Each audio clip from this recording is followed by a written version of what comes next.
The Three Martini Lunch is brought to you in part today by 4Patriots. Head to 4patriots.com/martini to find all of their best deals, including getting a free solar panel with the purchase of the Patriot Power Generator 2000X. And, of course, free shipping on orders more than $97. Remember, the Patriot Power Generator 2000X is worth its weight in gold because it now has double the capacity and is expandable so you can run the big appliances like your fridge, your freezer, medical devices, and more. It has 12 outlets, including 4 AC to power more devices at once. It also comes with 2 USB-C outlets that can charge your phone 20 times faster than a regular plug.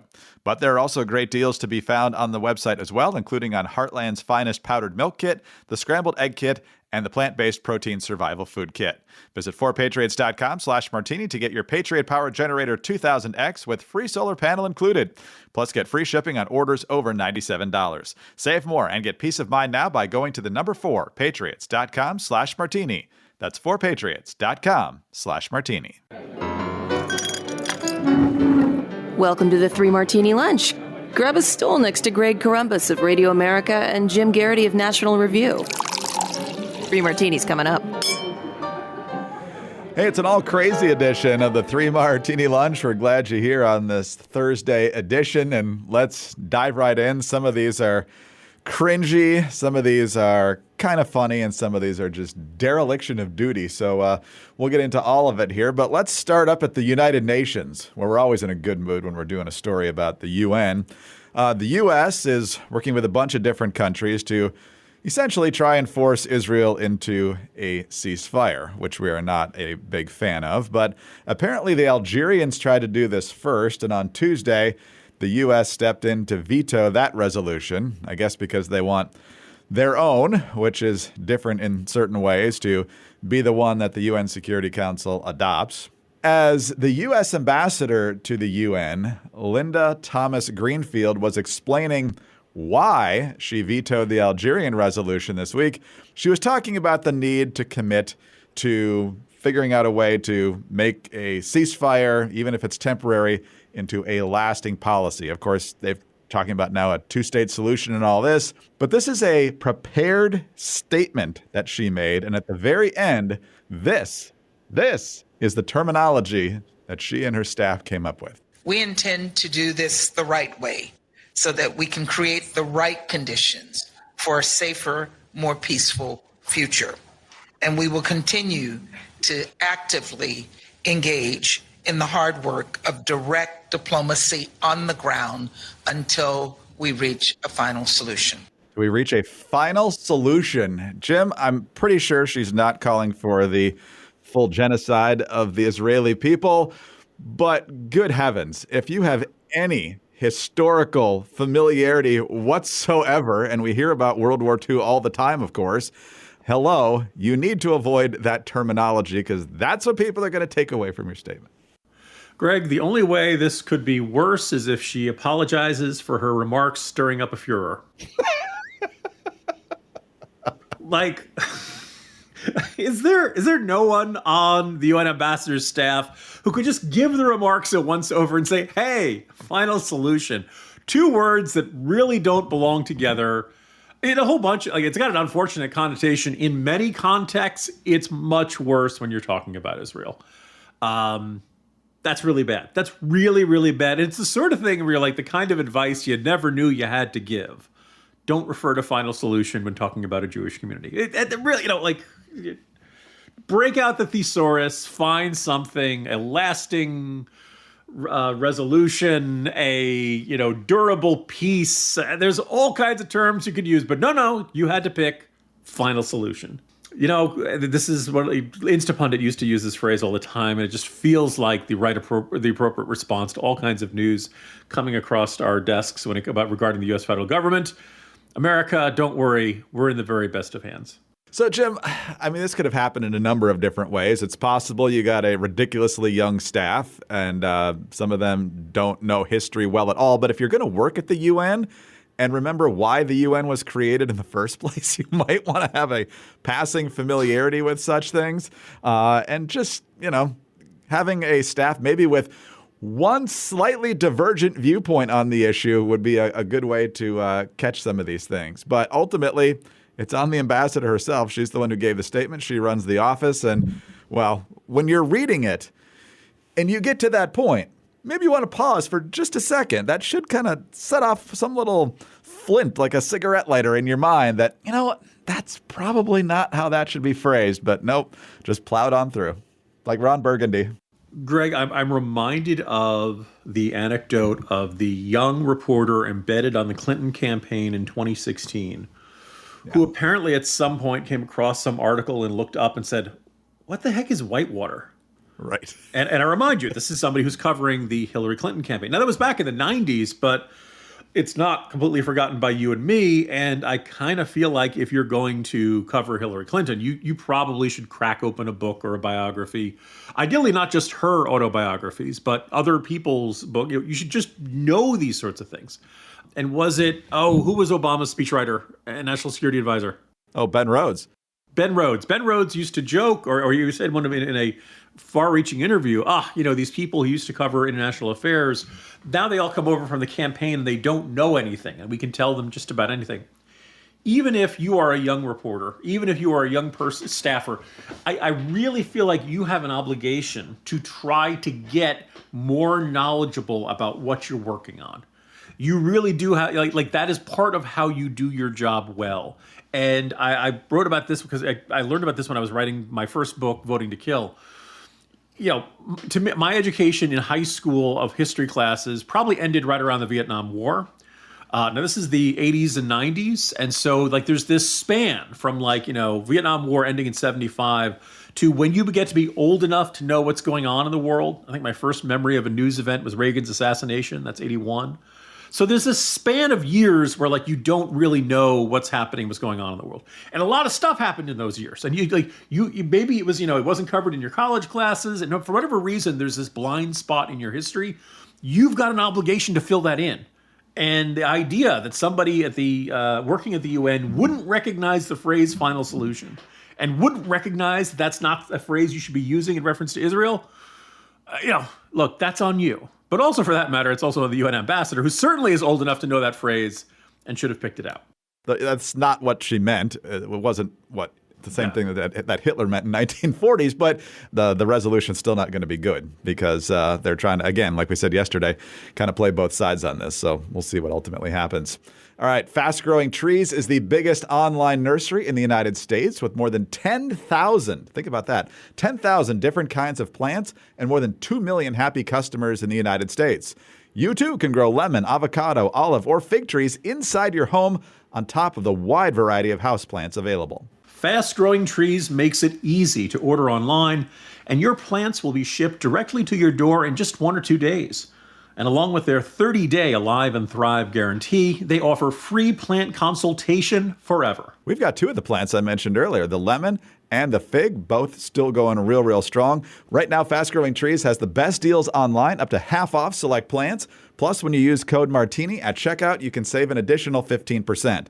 Go to fastgrowingtrees.com, but be sure to use the code Martini at checkout for an additional 15% off. Fastgrowingtrees.com, code MARTINI. Offer is valid for a limited time, and tell them that we sent you.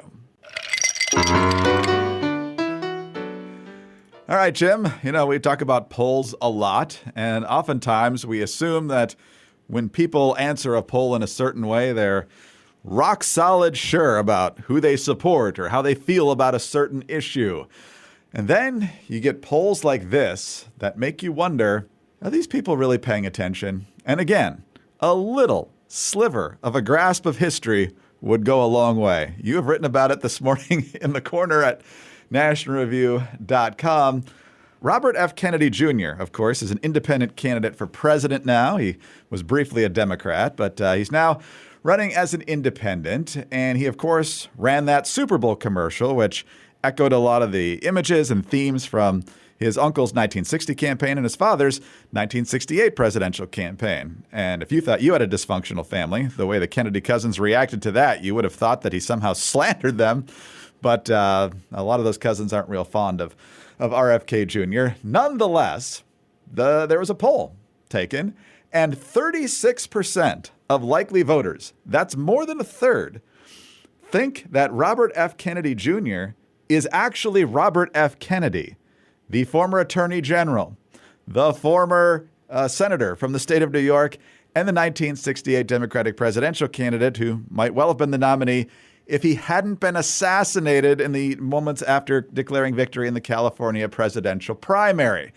And so, Jim, you and I were talking before we started here. Robert F. Kennedy, the original, would have been 99 if he were alive today. And if he were even the bare minimum age of running for president in 1968, which would have been 35 years old, he would be 91. Yet over a third of Americans believe that that is who is running for president right now. Yes. Now, first of all, I want to say credit to Patrick Ruffini and Kirsten Soltis Anderson for thinking to ask this question, to measure, because we all figured, maybe it's the Kennedy, name brand, And we should point out it was his super PAC, which is acting independently, wink, wink, that ran the Super Bowl ad. RFK Jr. said he didn't know they were going to do that and apologized to his family members.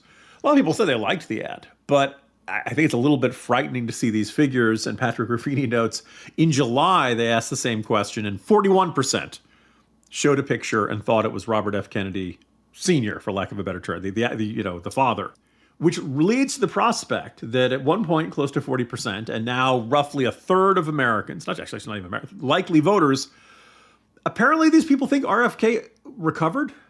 And I got to tell you, look, I'm not a doctor. But assassination is a tough thing to come back from. If you're conservative, a lot of us get accused of being supportive of zombie Reaganism. I've heard that term thrown around a lot. Apparently, roughly a third of Americans are literally supportive of literal zombie Kennedyism because they believe that a guy who was assassinated. I went back and I looked it up. Joe Biden had just passed to the Delaware bar in 1968.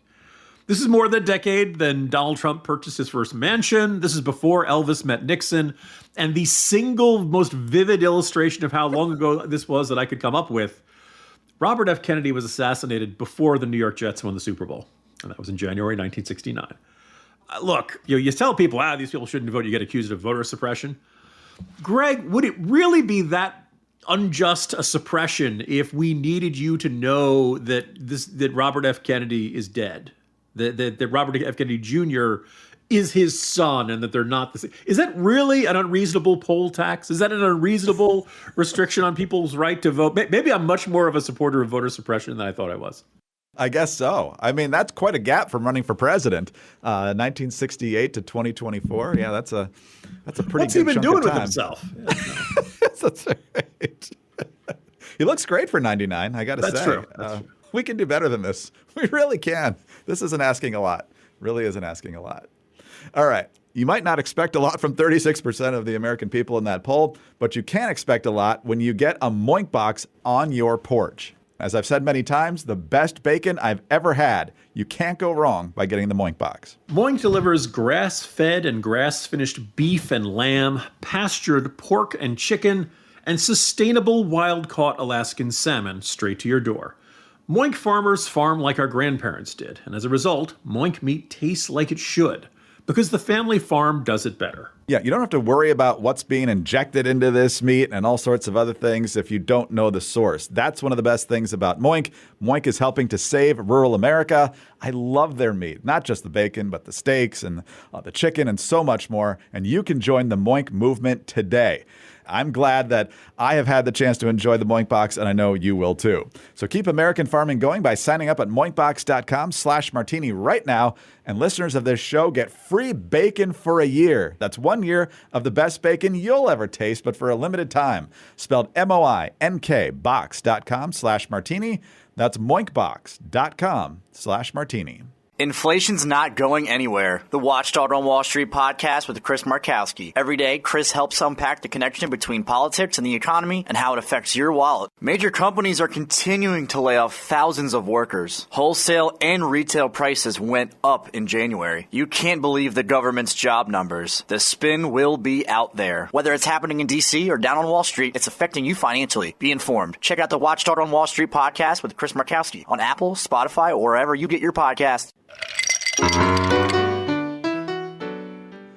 All right, Jim, on to our final crazy martini today. And this one is going to be kind of the fodder for your next Washington Post column. And this has to do with the president's dogs. I am not a dog owner. I don't believe that you are either, but the president probably shouldn't be, honestly, because we've now got news that Commander, one of President Biden's German Shepherds, was involved in either 24 or 25, depending on the reports I've seen, biting incidents in less than a year. And 11 of the incidents, mostly against Secret Service personnel, required medical attention. Now, if you remember, he had another German Shepherd, maybe he still does, but it doesn't live at the White House anymore, named Major, who was biting so many people that they had to take him away from the White House. So this is 2 German Shepherds that they can't control. And as our good friend John Gabriel, who is a dog owner and a dog lover, put on Twitter yesterday, when it happens this often with multiple dogs, it's not the dogs, it's the owner. And so once again, just in the most basic areas of competence, Joe Biden is flopping again. Yeah, and as I will lay you out in the forthcoming column, this isn't the biggest story of the week, but I think it is illustrative. I think it demonstrates a real problem with this president, with this White House, because, we'd heard certain anecdotes about this. We knew that Commander was a biter. I'm sure you heard the jokes that, this was the worst Washington commander since Daniel Snyder. And, but you read that, 25 incidents. And if you look at the USA Today coverage, at least 11 of the incidents required medical attention. Surveillance footage showed the dog racing at the agent and tackling him to the ground. He received a deep laceration that required stitches. West Wing tours were suspended that June day, while maintenance crews mopped up the puddles of blood near the bookseller. This is Cujo, right? So you're like, okay, wait a second. The thing that kind of just jumped out at me is, let's imagine you work in the White House. You're an advisor to Biden. You're part of the White House staff. How many times do you need to see the president's dog biting a Secret Service agent or some other staffer before you say, hey, there's a real problem here? That this is a large, aggressive dog, and the White House is just not the right environment for this dog, because 25 times feels like a lot. And as mentioned, 11 requiring doctor, like that this is not just, nipping at somebody. You look at this and you realize that for the better part of 2 years, or a year and change, everybody in the White House knew that Commander did not really belong there, that this was not a good situation. And I think it's pretty obvious. The octogenarian owner of the dog was not in a situation where he could walk the dog, run the dog, give the dog the active stimulation and enjoyment and kind of life that you're supposed to have with a dog of that size and that kind of breed. And so anybody with eyes, anybody could see, well, something's wrong. This is abnormal. This is not a right situation for this dog. And this is not really a fair situation to put all those Secret Service and everybody else around that dog in. But everybody kept their mouth shut. And everybody pretended like, oh, no, this is fine. This is normal. And it wasn't. And I think you look at Joe Biden running for re-election at age 81 and everything we saw with the Her report and all these, we keep finding ourselves in really abnormal situations in which everybody's expected to just avert their eyes and act like it's normal. You can use the metaphor of the emperor's new clothes. You can use the metaphor of everybody's just expected to pretend that very abnormal situations are normal, and they're not. Right? Who are you going to believe? Me or your lying eyes? So is the Commander story the biggest story of the week? No, but I think it kind of illustrates that, everybody in the White House doesn't acknowledge obvious truths because acknowledging them would hurt the president's feelings. And the other thing is that a president who is too old to take care of a German Shepherd is probably also too old to serve as president of the United States. Yeah, 0 for 2 on these dogs for sure. And one of the things I would point out is that sometimes owners don't believe it unless they see it. My first job was delivering newspapers when I was 9 years old. And a few years into it, one of my customers had a schnauzer that took a liking to my ankle. And so I mentioned it to the customer and I've never seen him do that. I don't know what happened there, but that's really, really out of character for him. I'm not sure what happened until the day they actually were outside and the dog bit me again. Just a little one, nothing big, no blood drawn, no stitches or anything like that. And then they believed it. So I don't know if Biden's just got his head in the sand or nobody's even telling him about it or what's happening here. But when you've got to stop the tours to mop up the blood, that's something that should probably get back to the president. That seems like a really vivid detail where you're like, oh, this is not some nipping, Well, look, I do not currently have a dog. I've had a dog in the past. fond memories of that dog. No, the dog was not named Indiana. Nor did I adopt the dog's name as mine. But but dogs are responsibilities. And when my kids have wanted a pet, I've tried to emphasize that. And both Mrs. Garrity and my two teenagers, I'm the only person who's lived with a dog and understands that, getting up in the, wee morning hours when it's dark out because the dog's got to go out to poop. And it's, dog ownership is a responsibility. It's not just fun cuddling and stuff. And I get it if my teenagers don't necessarily, pick that up immediately. You'd like to think the President of the United States would understand the responsibilities. Jim, crazy day. We'll see what's on tap for tomorrow. See you then. See you tomorrow, Greg. Jim Garrity, National Review. I'm Greg Corombos of Radio America. Thanks so much for being with us today. Please subscribe to the 3 Martini Lunch if you don't already, and tell your friends about us as well. Thanks also for your 5-star ratings and your kind reviews. Please keep those coming. They really do help us. Also, get us on your home devices. All you have to say is play 3 Martini Lunch podcast. Follow us both on X. He's at Jim Garrity. I'm at Dateline_DC.